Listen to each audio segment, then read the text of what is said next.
This is a story of what happened to me on a trail. We went to go hiking late in the day. It was foggy, and we began our hike. I didn't want to go hiking, and the fog unnerved me. But my mom wanted to, so our trek began. We made it some distance on the trail. Of course, it was foggy. We couldn't see more than 10 feet in front of us.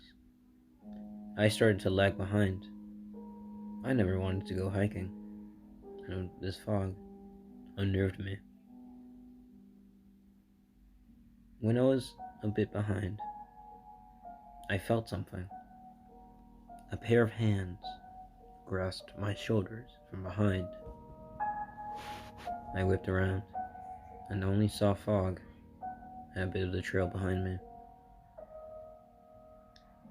My family noticed as they were only a couple feet in front of me. They asked what's wrong.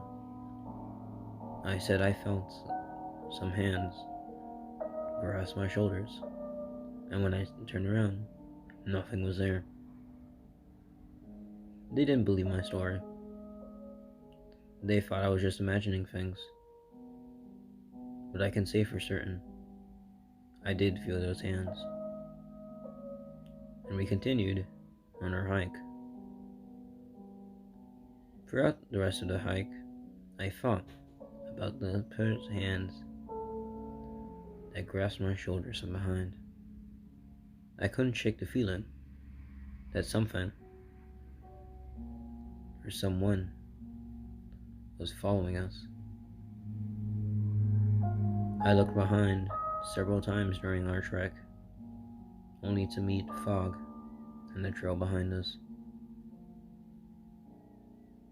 When we got back home, my family asked me about those hands I felt, and thus I recounted my story.